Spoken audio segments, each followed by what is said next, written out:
हाँ, तो प्यारे बच्चों, इसके पहले जो है हमने कल के वीडियो में ये सिंथेसिस का पूरा डिटेल इंट्रोडक्शन क्या है उसका अध्ययन किया था, उसके थ्योरीज को जाना था, समझा था, और पूरा का पूरा क्या है जो भी थ्योरीज है उसके बारे में आपको A to Z क्या है बताया गया।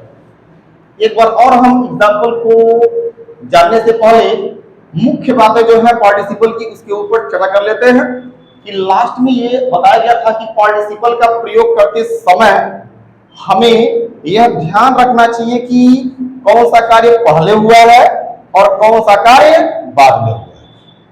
तो जो कार्य पहले होता है क्या होता है, जो कार्य हमारा पहले होता है उसको दिखाने वाली या उसको जो बताने वाली फिनिट क्रिया होती है उसको क्या है पार्टिसिपल में बदल देते हैं, और जो कार्य या जो क्रिया बाद में होती है उसको हम फिनिट ही रहने देते हैं, अर्थात उसमें कोई परिवर्तन नहीं करते। ठीक है, चलिए आगे देखते हैं। जैसे कि मान लीजिए अब हम यहां एक सीधे आपको एग्जाम्पल्स की तरफ लेके बढ़ते हैं। एग्जाम्पल यहां दिया हो सी saw a tiger, she saw a tiger, she ran away with fear,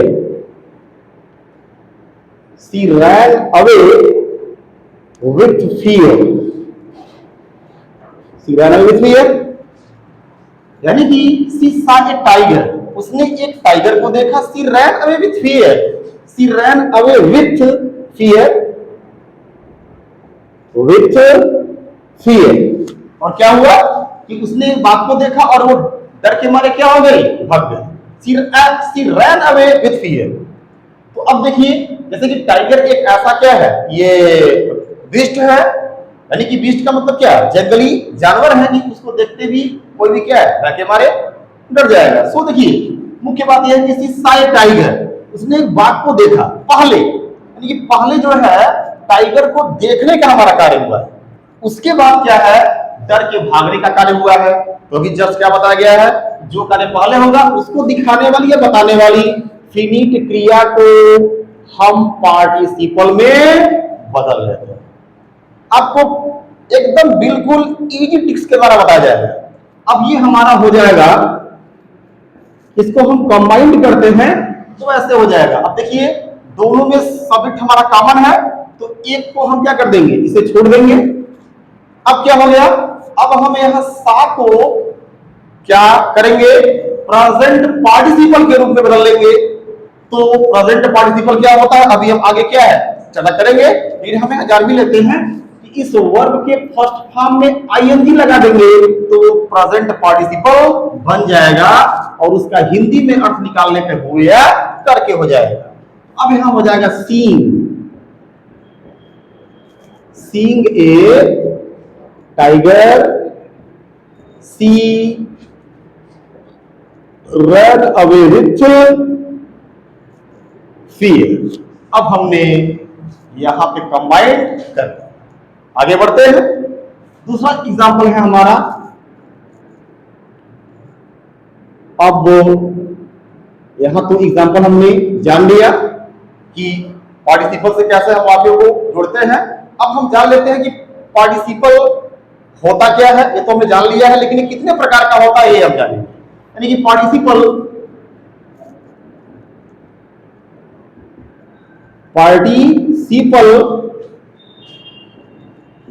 तीन प्रकार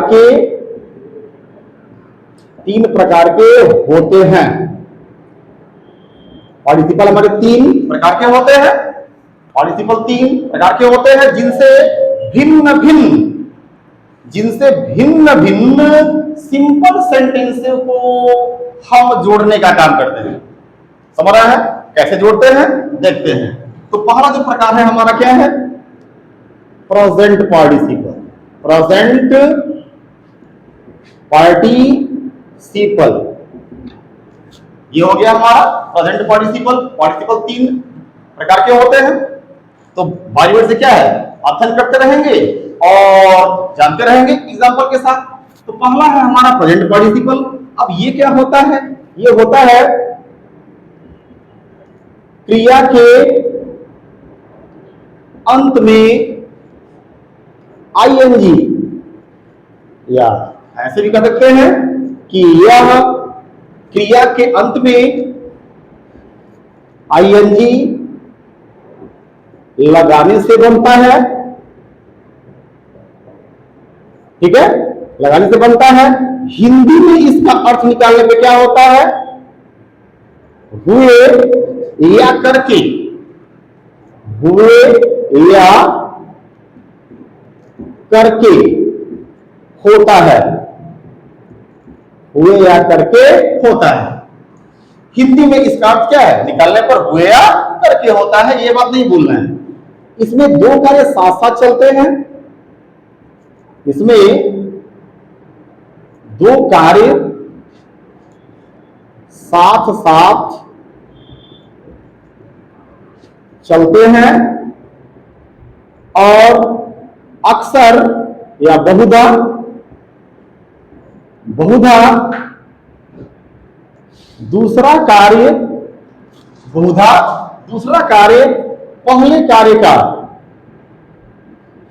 पहले कार्य का रिजल्ट यानी कि फल होता है। ठीक है, ये रहा इसका संपूर्ण बायोग्राफी। इसके बारे में, प्रेजेंट पार्टिसिपल के बारे में, कि इसमें दो कार्य साथ चलते हैं और अक्सर जो होता है दूसरा कार्य पहले कार्य का क्या होता है? फल होता है। ठीक, और यह कैसे बनता है? यह क्रिया के अंत में आईएनजी लगाने से बनता है। ठीक, जैसे एग्जांपल देखते हैं यहां पे, यहां सेपरेट अर्थात क्या? अलग अलग वाक्य होंगे, दो या दो से अधिक सिंपल, और फिर हम यहां पे कंबाइंड करते हैं अर्थात दोनों को मिलाकर के एक सिंपल सेंटेंस बनाएंगे। ठीक है ना? तो जहां सिंपल का अध्ययन कर रहे हैं वहां सिंपल बनाएंगे, अर्थात हम यहां सिंपल का अध्ययन कर रहे हैं तो सिंपल बनाएंगे। कंपाउंड का अध्ययन कर रहे होंगे तो कंपाउंड बनाएंगे। कॉम्प्लेक्स का अध्ययन करेंगे तो कॉम्प्लेक्स बनाते हैं। ठीक है, तो ये है हमारा सेपरेट और कंबाइंड का मतलब। अब देखिए यहां पे दिया है, ही reached home, he took off his clothes। ऐसे है, he reached home, he took off his clothes। तो सबसे पहले वो घर पहुंचा, फिर उसके बाद वो अपने कपड़े क्या है? निकाला। तो he reached home सबसे पहले कौन सा कार्य हो रहा है? घर पहुंचने का। अब देखिए he और he दोनों में कॉमन है, एक को छोड़ देंगे। अब यहां हम कंबाइन करेंगे, क्या हो जाएगा? देखिए रीच्ड है तो अब हम यहां पे कर लेंगे रीचिंग होम, कमा ही टुक ऑफ हिज क्लॉथ्स। वाक्य हमारा हो गया, रीचिंग होम ही टुक ऑफ हिज क्लॉथ, अर्थात घर पहुंच करके उसने अपना कपड़ा निकाला या उतारा। कर सकते हैं? क्लियर? आगे देखते हैं। दूसरा है हमारा एग्जाम्पल, वो क्या है?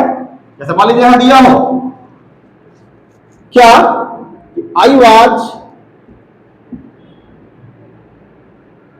Hungry, I took my food, या आई टुक माई मील। बात एक ही है, दोनों में कर्ता क्या है? आई कॉमन है, और आपको बताया गया है कि इनके फिनिट वर्ब अलग अलग हो सकते हैं, दोनों अलग अलग हैं। तो यहां हम करेंगे कंबाइंड। तो यहां हम क्या करेंगे? यहां देखिए इज, आर, एम और वाज, वर्ब में से वाज आ गया है। सो ऐसे प्रत्येक वाक्य में हमें बीइंग लगाना पड़ता है। क्या? बीइंग लगाना पड़ता है। अब यहां हो जाएगा बीइंग हंग्री, बीइंग हंग्री। ठीक, बीइंग हंग्री हो गया। बीइंग के साथ क्या है? जो यहां पे आया हुआ ऑब्जेक्ट होता है उसको जोड़ लेते हैं, और ये हम जानते हैं कि जो ऑब्जेक्ट है हमारा नाउन भी हो सकता है, एडजेक्टिव भी हो सकता है, और क्या? ये पास्ट पार्टिसिपल भी हो सकता है। समझ रहा है ना? तो अब ये हो जाएगा हमारा being hungry, comma I took my food, ऐसे हो जाएगा। समझ रहे हैं? यानी वाक्य बना हो गया being hungry I took my food, यानी भूखा होकर के मैंने अपने भोजन को लिया। आगे बढ़ते हैं, सी पेट हो जाएगा हमारा। वो क्या है? वो है, मान लीजिए यहां दिया हो she was tired of reading, she was tired of reading, she lay down in bed, she was tired of reading, she lay down in bed. क्या है यहां पे? यहां भी वाज है, वही काम करेंगे यहां भी, नहीं हमारा हो जाएगा बीइंग टायर्ड ऑफ रीडिंग। ठीक है, बीइंग टायर्ड ऑफ रीडिंग काम लगा लेंगे, क्योंकि अभी हमारा वाक्य जो पूरा हुआ नहीं है। जहां पूरा होता है वहां फुल स्टॉप लगाना है, और लगाते ही है। अब ये हो जाएगा being tired of reading, she lay down, C lay down in bed. वाक्य हमारा हो गया कि being tired of reading, she lay down in bed. देखिए यहां बीइंग के साथ क्या है? टायर्ड ऑफ को जोड़ लिया गया, और यहां पे क्या है? प्रेजेंट पार्टिसिपल बना करके इस वाक्य को सिंपल कर लिया गया, यहां भी किया गया। ठीक है ना? आगे बढ़ते हैं। फिलहाल इतना एग्जांपल इसको करने के लिए परफेक्ट है, और फिर हम आगे नोट के रूप में यहां देखेंगे कि यदि प्रेजेंट पार्टिसिपल का संबंध, ठीक है, यदि प्रेजेंट पार्टिसिपल का संबंध वाक्य के ऑब्जेक्ट से हो, यानी कि कर्म से हो, तो उसे किसे? प्रेजेंट पार्टिसिपल को, जिसका संबंध किससे होता है? वाक्य के ऑब्जेक्ट से होता है, तो उसे ऑब्जेक्ट के बाद रखते हैं या लिखते हैं। एक बार और देख लें, यदि प्रेजेंट पार्टिसिपल का संबंध वाक्य के ऑब्जेक्ट से है या वाक्य के ऑब्जेक्ट से हो, तो उसे ऑब्जेक्ट के बाद रखते हैं। जैसे एग्जांपल है यहां पे, देखते हैं। जैसे आई सा रोहन, आई सा Rohan, he was abusing his neighbor, he was abusing his neighbor। क्या? आई सा Rohan, he was abusing his neighbor।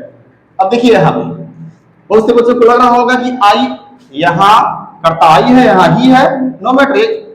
यहां ध्यान देने की बात यह है, वो क्या? आई सा रोहन, मैंने रोहन को देखा, he was abusing his neighbour. अब आपको थ्योरी में क्या बताया गया कि यदि प्रेजेंट पार्टिसिपल का संबंध वाक्य के ऑब्जेक्ट से हो, तो उसे ऑब्जेक्ट के बाद रखते हैं। अर्थात इस रोहन का, यानी कि प्रेजेंट पार्टिसिपल हमारा क्या हुआ कि यहां पे क्या कि अब्यूजिंग, अब्यूजिंग क्या है? हमारा प्रेजेंट पार्टिसिपल का इस वाक्य में काम कर रहा है अब्यूजिंग। तो अब्यूजिंग का संबंध किससे है? इस वाक्य के ऑब्जेक्ट रोहन से है। किससे है?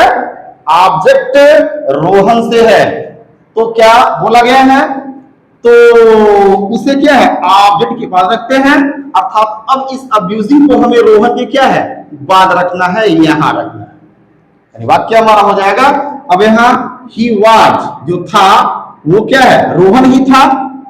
तो जब यहां ऑब्जेक्ट के रूप में हो ही गया, तो फिर ही वाज का कुछ मतलब नहीं बचता है। यानी वाक्य सीधे हमारा कंबाइंड ऐसे हो जाएगा, क्या कि आई सा Rohan abusing his neighbour, abusing his neighbour. ठीक है, समझ में आ गया? ऐसे कर लेंगे, आई सा रोहन अब्यूजिंग हिज नेबर। ठीक, ये तो रहा हमारा प्रेजेंट पार्टिसिपल का डिटेल अध्ययन। अब हम आते हैं दूसरा जो पार्ट है इसका, और वो है हमारा पास्ट पार्टिसिपल। पास्ट पार्टिसिपल ये क्या होता है? ये क्रिया का थर्ड फॉर्म होता है। यह क्रिया का थर्ड फॉर्म होता है। क्या होता है? थर्ड फॉर्म होता है। ठीक, यह क्रिया का थर्ड फॉर्म होता है तथा इसका प्रयोग एडजेक्टिव के रूप में होता है।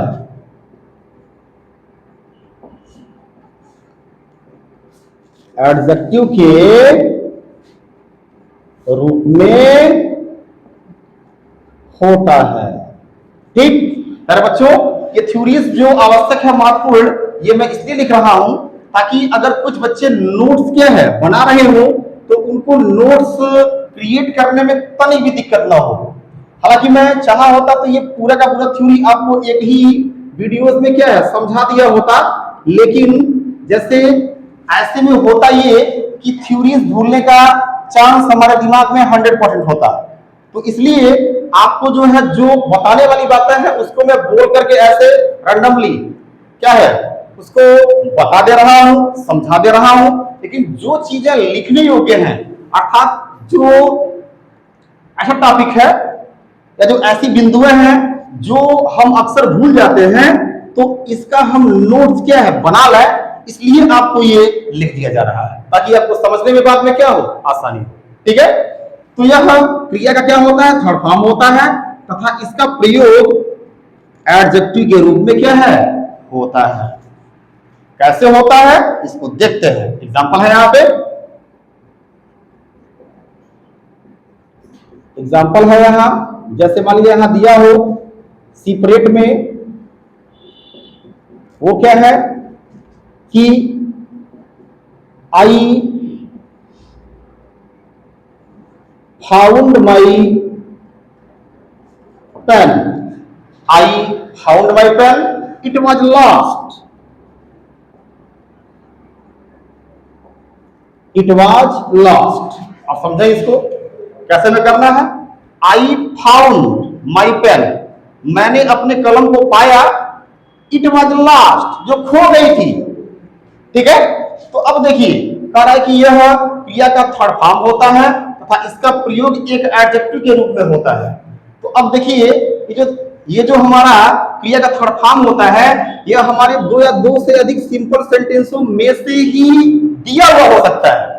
जैसे कि देखिए इसमें लॉस्ट है, क्या है? लॉस्ट। ये पहले से ही क्या है आपके सिंपल सेंटेंस में मौजूद है। ठीक, तो आइडिया क्या है? वर्ब का थर्ड फॉर्म है ये, और इसका प्रयोग क्या है? एक एडजेक्टिव के रूप में होता है। तो एडजेक्टिव के रूप में इसका प्रयोग कैसे हो पाएगा कि जब हम इसको वाक्य में आए हुए सार्थक नाउन के पहले ला के रख दें तो सीधे ये क्या है एडजेक्टिव का काम करना शुरू कर देगा। समझ रहा है? वही करेंगे। अब क्या हो जाएगा यहां पे हमारा हो जाएगा I found my lost pen. अब हो जाएगा हमारा कि I found my lost pen. देखिए पेन हमारा क्या है? नाउन है। नाउन से पहले उसको ला करके लगा दिया गया, अर्थात अब ये यहां पे एक एडजेक्टिव का काम कर रहा है। और इस तरह से हमने क्या है यहां पे दो सिंपल सेंटेंसों से हमने एक सिंपल सेंटेंस क्या है बना लिया। किसका प्रयोग करके? पास्ट पार्टिसिपल का प्रयोग करके। वाक्य हमारा हो गया I found my lost pen, मैंने अपना खोया हुआ कलम पाया। तो उम्मीद है प्यारे बच्चों कि आपको इतने एग्जाम्पल से इन दोनों प्रकारों के बारे में डिटेल क्या है जानकारी हो ही गई होगी। और इसके बाद जो हमारा बचा हुआ है परफेक्ट पार्टिसिपल, वो हम इस वीडियो के साथ अगले वीडियो में कवर कर लेंगे। तब तक आप सभी को बहुत बहुत शुभकामनाएं। और अगर आपको इस वीडियो के माध्यम से समझने में तनिक भी दिक्कत हुआ हो तो आप कमेंट बॉक्स में टाइप करना नहीं भूलें।